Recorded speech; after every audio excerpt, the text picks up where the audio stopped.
Sebuah kabar mengejutkan datang dari kantor Kementerian Keuangan. Menteri Keuangan Purbaya Yudisadewa pada 10 Oktober 2025 menerbitkan Peraturan Menteri Keuangan Nomor 70 Tahun 2025 atau PMK 70 2025 yang memuat rencana strategis Kementerian Keuangan tahun 2025 hingga 2029. Di dalamnya disebutkan bahwa salah satu RU yang diusulkan adalah RU tentang perubahan harga rupiah atau redenominasi. Kementerian Keuangan menargetkan bahwa RU redenominasi akan selesai pengesahannya pada tahun 2026 atau 2027. Tujuannya untuk efisiensi transaksi, memperkuat citra rupiah, meningkatkan kredibilitas mata uang, memudahkan pencatatan keuangan dan sistem pembayaran digital.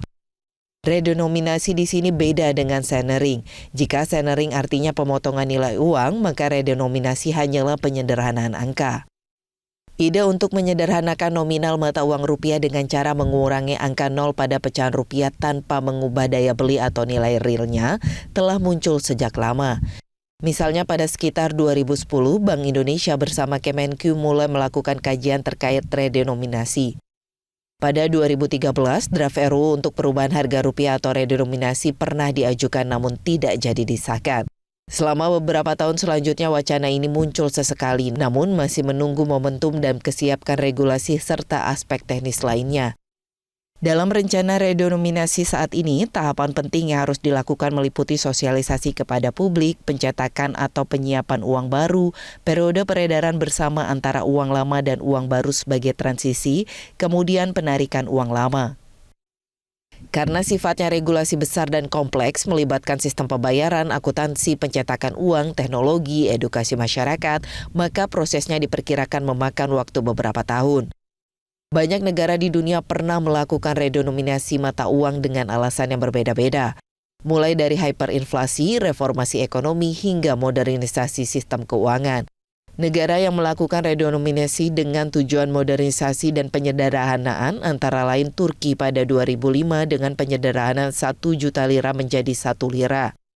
Negara lain adalah Rusia pada tahun 1998 dengan menyederhanakan 1.000 rubel menjadi 1 rubel. Hal ini dilakukan pasca reformasi ekonomi Rusia dengan tujuan melakukan stabilisasi pasca runtuhnya Uni Soviet.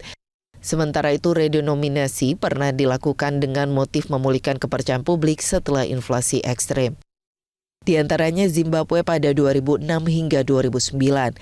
Redenominasi dilakukan beberapa kali mulai $1.000 Zimbabwe menjadi $1, lalu 10 menjadi 1 hingga 1 miliar menjadi 1. Kasus hyperinflasi ekstrim akhirnya meninggalkan dolar Zimbabwe dan memakai USD. Venezuela pada 2008, 2018, dan 2021 juga melakukan redenominasi besar, hingga total 14 nol dihapus. Namun hyperinflasi terus berlanjut meski sudah disederhanakan. Dari pengalaman negara lain, redenominasi hanya berhasil jika inflasi stabil dan ekonomi kuat. Selain itu butuh sosialisasi luas dan transaksi bertahap yang biasanya memakan waktu 2 hingga 3 tahun. Sementara itu pola umum gagalnya redenominasi terjadi karena inflasi belum terkendali, kebijakan fiskal dan moneter tidak disiplin, defisit besar, pencetakan uang berlebihan, dan hutang pemerintah yang tak terkendali membuat redenominasi gagal. Negara yang tercatat gagal melakukan redenominasi adalah Zimbabwe dan Venezuela. Pengamat ekonomi Joshua Pardede menilai Indonesia saat ini sudah siap melakukan redenominasi. Syarat stabilitas makro yakni inflasi yang terkendali, pertumbuhan yang terjaga, serta cadangan devisa yang memadai, dan juga tentunya stabilitas sosial politik. Indikator-indikator tersebut menjadi alasan mengapa Indonesia dinilai berada dalam pada momentum yang relatif kondusif. Jika pada tahun 2013 lalu draft RUU redenominasi ditolak DPR, maka kemungkinan yang sama pada rencana kali ini juga bisa terjadi.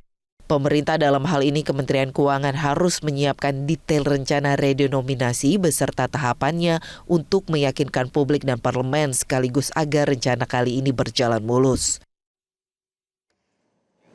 Oke, jadi akan ada pengurangan, gampang ini ya, pengurangan nolnya di mata uang kita. Jadi kalau misalnya 1.500.000, itu bakal jadi berapa tuh Pak? 1.500. Oh, kalau 1.555.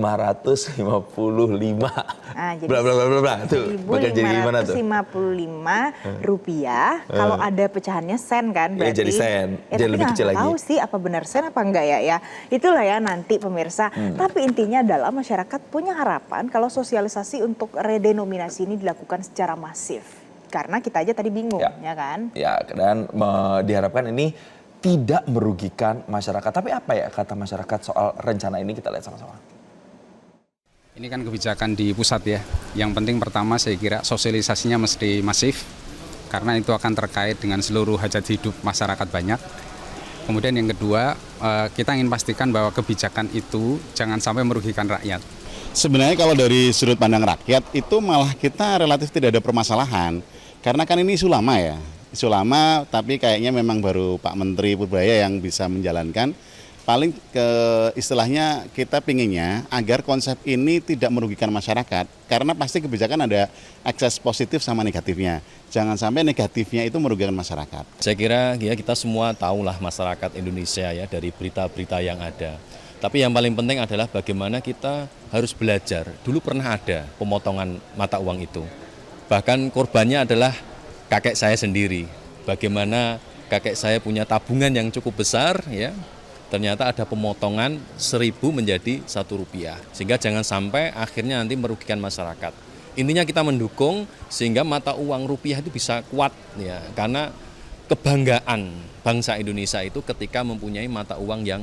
Oke pemirsa, kita akan bahas hari ini soal redenominasi ini. Sudah tersambung bersama kami melalui sambungan Zoom ada ekonom senior Center for Policy Studies Prasasti, ada Pak Peter Abdullah, kemudian juga ada Profesor Syafruddin Karimi, Guru Besar FEB Universitas Andalas. Selamat pagi Bapak-Bapak. Selamat pagi, Valen. Oke, thank you. Sudah bergabung. Saya mau ke Prof. Karimi terlebih dahulu. Prof, ada beberapa tulisan yang sudah kami baca, ada di media sosial sangat banyak. Intinya adalah pada saat redenominasi ini dilakukan, apa dampak yang mungkin terjadi di kalangan masyarakat, Prof. Karimi? Dampak yang paling penting itu adalah ketidakpastian ya. Itu akan terjadi. Kita sudah mengalami pada tahun 1965 ya. Ketika itu pemerintah dengan Perpres nomor 27 tanggal 13 Desember tahun 1965 itu melakukan redenominasi 1.000 menjadi Rp1. Ini sering disalah tafsirkan oleh orang-orang seolah-olah itu adalah senering. Senering itu terjadi bukan pada tahun 1965, tapi itu terjadi pada tahun 1950. Ketika itu Menteri Keuangannya adalah Syafruddin Prawira Negara, di mana mata uang itu dipotong dua ya, sehingga nilainya menjadi 50% dari nilai nominalnya. Itu pun disebut dengan gunting Syafruddin ya, karena menggunting nilai mata uang. Sementara pada 13 Desember 1965 itu persis yang dilakukan menghilangkan 3 nol dari mata uang itu. Saya masih ingat karena ketika itu saya sudah kelas 5 SD ya. Jadi itu memang menimbulkan kekacauan gitu ya. Oke. Dan dampaknya tidak ada terhadap peningkatan produktivitas ya, terhadap pertumbuhan ekonomi. Tidak mempengaruhi alokasi sumber daya. Tidak mempengaruhi daya saing, juga tidak mempengaruhi trade deficit ya. Jadi menurut saya ini seperti diberitakan tadi, ini adalah proses regulasi yang bakal kompleks. Kompleksitas itu katanya akan memakan waktu antara 2 sampai 3 tahun ya. Proses itu dan durasi seperti itu akan mengembangkan uncertainty, ketidakpastian ya, yang nilainya tidak ada yang bisa nilai sekarang. Sekarang saya mau minta pendapat dari Pak Peter, apakah sama nih kira-kira? Jadi ada 2 hal nih, menyebabkan ketidakpastian katanya dan tidak berpengaruh terhadap produktivitas ekonomi. Setuju nggak Pak Peter? Bentar, jangan ke sana dulu. Pelan-pelan kalau kata Bang Rocky Gerung. Gini ya, kita pahami dulu apa redenominasi. dan mengapa itu kita lakukan. Jadi kebetulan saya mengikuti sekali proses redenominasi itu sejak awal tahun 2000-an. Kalau tadi disebutkan tahun 2010 mulainya. Waktu itu saya masih di BI. Mengapa gagasan itu muncul? Itu di sekitar tahun 2005 ya. Pertama kali kita melakukan kajian tentang redenominasi. Jadi redenominasi ini adalah sebuah upaya untuk mengembalikan marwah dari rupiah. Ya. Tetapi agak berbeda dengan apa yang diceritakan Pak Prof tadi. Ya. Kalau Pak Prof tadi diceritakan redenominasi dilakukan pada tahun 65. Ya. Dan itu tidak berdampak apa-apa, malah memunculkan kondisi yang semakin tidak pasti. Saya sependapat di situnya, tetapi harus kita balik dulu. Ya. Mengapa pada tahun 65 itu justru memunculkan ketidakpastian atau tidak berdampak secara positif. Ya. Karena memang dilakukan pada waktu yang tidak tepat. Nah, kita melakukan tahun 2005, ya, sekitar 2005, saya lupa persisnya. Ya. Tapi itu adalah didasarkan kepada kondisi di mana perekonomian kita sudah membaik, tetapi rupiah itu tidak menunjukkan kondisi yang real dari perekonomian kita. Kalau sekarang ini kita bisa lihat bahwasanya Indonesia adalah perekonomian 20 besar dunia. Kita adalah anggota G20. Tetapi kalau kita lihat dari rupiah kita itu tidak menunjukkan posisi kita sebagai negara besar. Rupiah kita tidak menunjukkan kita sebagai negara anggota G20. Rupiah kita itu adalah, kalau kita levelkan adalah di negara-negara terbelakang. Ya. Jadi ada gap antara posisi perekonomian dengan posisi rupiah sebagai mata uang kebanggaan kita. Baik. Nah, ini kenapa bisa terjadi seperti itu? Ini adalah proses panjang. Rupiah kita itu sudah mengalami berbanyak sekali keterpurukan. Kita pernah mengalami misalnya saja ya contoh, kita pada tahun 97-98 mengalami keterpurukan yang menyebabkan rupiah kita anjlok dari 2.500 menjadi 15.000, sekarang 16.000. Ya. Kita mengalami krisis pada waktu itu. Perekonomian kita setelah krisis sudah membaik, tapi rupiahnya tidak membaik. Dan itu proses itu terjadi berkali-kali. Sehingga rupiah kita kalau kita bandingkan, pasca kita proklamasi tahun 45 dengan sekarang, itu jauh sekali. Pada periode tahun 45-an, rupiah kita dengan dolar nggak jauh-jauh banget. Ya. Sekarang itu 1.600. Nah, inilah yang ingin kita coba kita kembalikan dengan redenominasi. Tetapi ya ada tapinya, nanti saya lanjutkannya. Ini banyak jadi syaratnya. Intinya, ya. Nah intinya pemirsa ini tuh sudah pernah terjadi di Indonesia dan ada dampaknya. Kemudian yang menarik adalah Pak Peter tadi mengatakan kalau pada saat yang kemarin itu waktunya yang tidak tepat, maka dampaknya juga tidak begitu terasa ya. Nah sekarang saya mau tanya ke Prof Karimi, waktunya kalau sekarang 2025 ini tepat nggak Prof? Apakah Indonesia sudah siap Prof? Kalau saya melihat ya, kita tidak perlu redenominasi, bukan soal waktu tepat atau tidak tepat ya. Karena marwah rupiah itu, kalau kita menyadari, kalau kita kaji, itu ditentukan oleh produktivitas rata-rata anak bangsa. Itu yang paling menentukan. Jadi kalau kita mau rupiah itu punya marwah, genjotlah produktivitas. Sekarang momentumnya pemerintah mau laju pertumbuhan ekonomi 8% ya. Kita fokus ke situ, tingkatkan produktivitas, adopsi inovasi ya. Itu yang harus kita lakukan. Sehingga kesejahteraan rakyat kita bisa meningkat.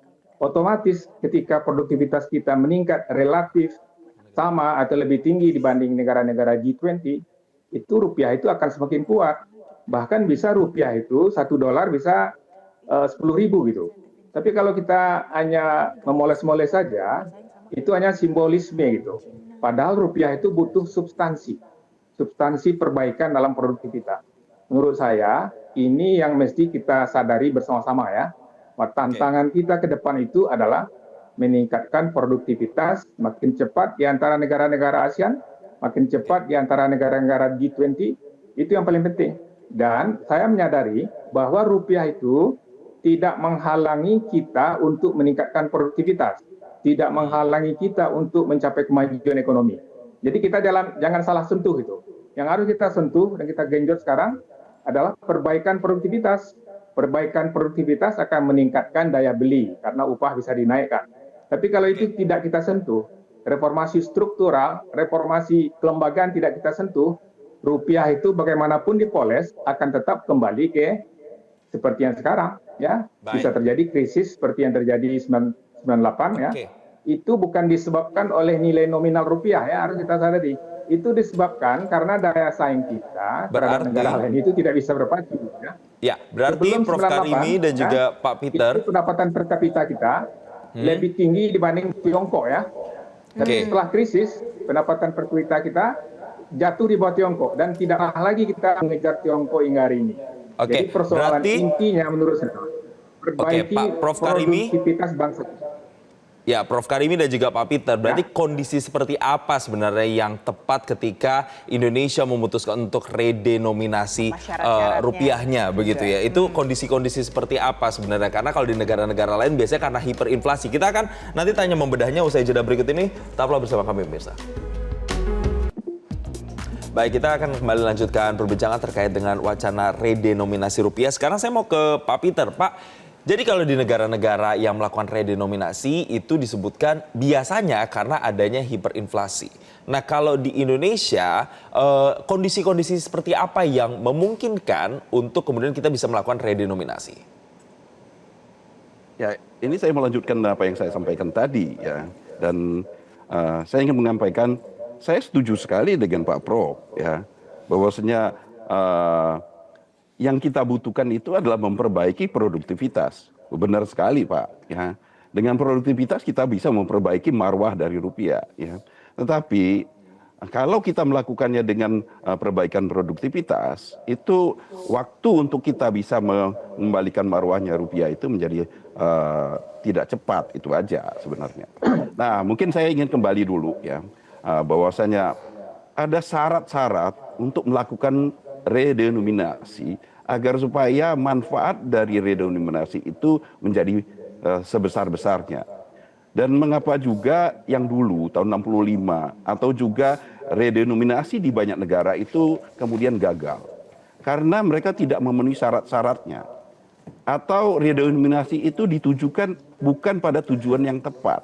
Nah, misalnya tadi, ya, ada negara yang melakukan redenominasi itu untuk, kalau bahasanya Pak Prof tadi, hanya poles-poles doang, ya, hanya untuk mempercantik nilai mata uangnya atau untuk mengatasi hiperinflasi. Itu adalah tujuan redenominasi yang salah dan kondisi yang tidak tepat untuk melakukan redenominasi. Jadi syarat untuk kita melakukan redenominasi itu adalah satu, itu adalah kondisi perekonomian itu adalah sudah stabil dan salah satunya dicirikan dengan tingkat inflasi yang rendah dan stabil. Ya. Dan juga mungkin adalah tadi kalau Pak Joshua tadi menyebutkan juga adalah dengan cadangan devisa yang cukup dan sebagainya. Karena harus balik lagi dengan seperti apa yang saya sampaikan, redenominasi itu adalah untuk mereklaim, untuk mengambil kembali, menyatakan kembali bahwasanya perekonomian kita itu sudah sehat dan rupiah, mata uang kita itu mencerminkan kondisi kita yang sehat. Jadi jangan dibalik, kita ubah, kita lakukan redenominasi untuk memanipulasi kondisi kita yang tidak sehat menjadi seperti sehat. Itu yang nggak boleh. Jadi kita sehat dulu, kita stabil dulu, dan kita produktivitas kita baik dulu, baru kita melakukan redenominasi. Dan itulah ya mengapa wacana untuk melakukan redenominasi ini panjang sekali. Dari dulu nggak jadi-jadi ya. Karena perdebatan mengenai kita waktunya tepat enggak. Pak Peter, sejauh ini kalau catatan dari Center for Policy Studies Prasasti, apakah pertumbuhan ekonomi di Indonesia mulai dari beberapa faktor-faktor yang disebutkan oleh Prof. Karimi tadi itu punya indikator yang bagus dan Indonesia ini ekonominya stabil? Nah, kalau kita balik ke sana ya, kalau kita lihat dari salah satu indikator inflasi misalnya, Inflasi kita itu sekarang ini udah 5 tahun terakhir itu di bawah 5%. Ya, kalau kita bandingkan dengan di zaman Orde Baru, jauh sekali. Ya, kita sekarang ini inflasi yang cukup stabil dan rendah di bawah 5%. Kemudian kondisi cadangan devisa kita cukup baik. Ya. Banyak indikator-indikator kita yang boleh dikatakan cukup baik. Walaupun saya sependapat dengan Pak Prof, khususnya untuk produktivitas, kita memang belum cukup baik. Ya, memang kita masih harus mengejar persoalan itu dengan angka ICOR yang masih cukup tinggi. Jadi kalau kita ingin melakukan redenominasi, banyak catatan-catatan yang harus kita perbaiki terlebih dahulu. Baik, sekarang nanti saya akan tanya juga ke Prof. Karimi, apakah dengan adanya rencana redenominasi, dampak apa lagi misalnya? Saya terpikirnya begini, sederhananya sebagai masyarakat apakah nanti itu bisa menyebabkan pengeluaran yang jauh lebih besar? Karena kan artinya harus cetak uang kertas, uang koin yang baru lagi. Itu tuh besar nggak sebenarnya biayanya? Kita akan bahas usai jeda headline news berikut ini. Prof. Karimi dan juga Pak Peter, tetaplah bersama kami.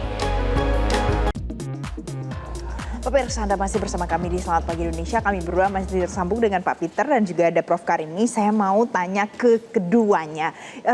Case-nya begini, misalnya ada yang membeli kopi Starling misalnya gitu ya. Harganya 5.800 satu cup. Nanti naiklah dia menjadi berapa ya? 5,8 rupiah ya kan? Kalau seandainya sudah redenominasi. Nah, bisa kan nanti tiba-tiba penjualnya dinaikkan harga menjadi 6 rupiah. Berarti jadi naik dong harganya. Apakah yang seperti itu probabilitasnya mungkin saja terjadi? Mulai dari mungkin Pak Peter boleh dulu. Silakan Pak Peter. Ya, sebenarnya tadi cerita itu tadi sudah menggambarkan kondisi realnya ya. Dan sudah kita alami kalau kita pergi ke kafe-kafe sekarang ini di menu atau di background kita itu di belakang barnya itu sering tertulis kan menu kopi 5K, kopi 5,8. Itu adalah sebenarnya adalah bukti nyata bahwasanya redenominasi itu sudah kita lakukan sebenarnya. Tadi yang disampaikan itu sudah juga di dalam setiap kajian tentang redenominasi disebutkan potensi dampak negatif dari dilakukannya redenominasi, yaitu kecenderungan pelaku itu nanti pelaku ekonomi itu untuk melakukan menaikkan harga. Dia akan mengambil momen untuk menaikkan harga. Dan itulah yang akan menyebabkan adanya lonjakan inflasi ketika pertama kali redenominasi dilakukan. Ada potensi risiko terjadi lonjakan inflasi yang disebabkan adanya pembulatan ke atas yang dilakukan oleh para pelaku ekonomi. Tapi ini hanya terjadi pada periode awal dari redenominasi. Jadi spike atau kenaikan inflasi hanya terjadi secara jangka pendek pada periode awal dari dilakukannya redenominasi. Nah, dengan catatan yang perlu saya tegaskan juga adalah proses redenominasi itu dilakukan panjang, ya, tidak hanya dalam waktu singkat, ya, tapi proses pengenalan, sosialisasi. Nanti juga saya bisa lebih jelaskan. Nanti juga rupiah itu tidak ujuk-ujuk langsung berganti, ya. Di dalam proses redenominasi itu ada namanya nanti ada rupiah baru, ya, bersamaan dengan rupiah lama. Ya, kalau kita akan melakukan redenominasi, ada proses di mana kita akan mengalami ada dua mata uang. Ada mata uang kita sekarang dengan ada mata uang namanya mata rupiah baru. Ya. Nah, ini akan berbarengan sehingga proses tadi risiko-risiko kenaikan inflasi tadi itu bisa kita mitigasi, bisa kita kurangi. Mungkin itu dulu. Sekarang ke Prof. Karimi. Prof. Karimi, artinya ada lonjakan inflasi tadi dikatakan, tapi itu tidak akan berlangsung lama. Apakah akan terjadi seperti itu, Prof. Karimi? Itu jelas ada cost di situ ya. Redenominasi ini costly. Ya. Jadi redenominasi ini saya percaya sekali, ini bukan sebuah solusi ya. Tapi masalah baru yang kita buat sendiri. Tanpa merubah nilai ekonomi kita, tapi kita mengeluarkan biaya. Biaya itu kita ambil dari mana? Dari APBN. Kalau dari APBN dari mana? Di pajak ya. Yang kita dapatkan hanya ketidakpastian baru. Meskipun dikatakan itu jangka pendek, siapa yang menjamin bahwa jangka pendek itu akan segera stabil? Kita belajar saja dari Turki ya, yang disebut-sebut oleh banyak teman itu sebagai sukses. Tidak, bahkan di Turki ini baru-baru ini kan laju inflasinya bahkan mendekati 100%. Ya. Jadi kalau menurut saya ekonomi Indonesia sekarang dari sisi moneter, dari sisi fiskal, kita sudah punya rule of the game yang oke gitu. Tinggal kita memaintain stabilitas, ya, stabilitas fiskal, stabilitas moneter, ya. Bagaimana kredit jika bunganya rendah, ya, dipindahkan dari Bank Indonesia ke Bank Inbara, benar-benar bunga pinjaman itu turun gitu, sehingga diakses oleh publik kita. Jadi kalau menurut saya, ini redenominasi ini biayanya tidak kecil ya, tidak kecil. Lalu siapa yang nanggung? Yang nanggung adalah perekonomian kita gitu. Sementara dia tidak meningkatkan produktivitas. Jadi dia menyumbang terhadap ekonomi biaya tinggi. Ya. Jadi yang menanggung itu adalah kesejahteraan kita semua. Jadi redenominasi ini karena ada biayanya juga menciptakan distorsi ekonomi, menciptakan risiko. Bahkan kalau saya memberikan istilahnya, redenominasi ini menciptakan redenomination shock ya, yang akan mempengaruhi stabilitas makroekonomi. Ini yang jarang didiskusikan oleh teman-teman gitu. Jadi karena itu saya mengatakan say no to redenominasi gitu. Nggak perlu itu kita lakukan karena ekonomi kita saat ini bahkan ke depan itu tidak butuh redenominasi. Yang kita butuhkan itu adalah perbaikan produktivitas yang all out menuju laju pertumbuhan 8%. Jadi pertumbuhan 8% itu tidak hanya terjadi pada tahun 2029, tapi sesegera mungkin. Jadi kalau dananya banyak sekarang dari APBN untuk redenominasi, mari kita gunakan untuk proyek-proyek produktif yang mampu meningkatkan produktivitas. Jadi ini yang perlu kita sadari gitu. Jadi jangan kita cari-cari noise ya untuk ekonomi kita. Ekonomi kita oke sekarang, stabil ya. Jadi kita jalankan itu sehingga benar-benar mampu meningkatkan produktivitas. Laju pertumbuhan menuju 8% itu bisa kita capai segera gitu. Jadi jangan kita alihkan dulu perhatian politik kita ke redenominasi. Jadi intinya ada pro dan kontra tadi sudah disampaikan untuk pemirsa Metro TV karena mungkin ya biasa ya Jason ada sisi positif dan ada sisi negatif kalau seandainya dilakukan redenominasi untuk nilai rupiah. Terima kasih Prof. Karimi, terima kasih Pak Peter Abdullah karena pagi ini sudah bergabung bersama kami di Selamat Pagi Indonesia. Download Metro TV Extend sekarang.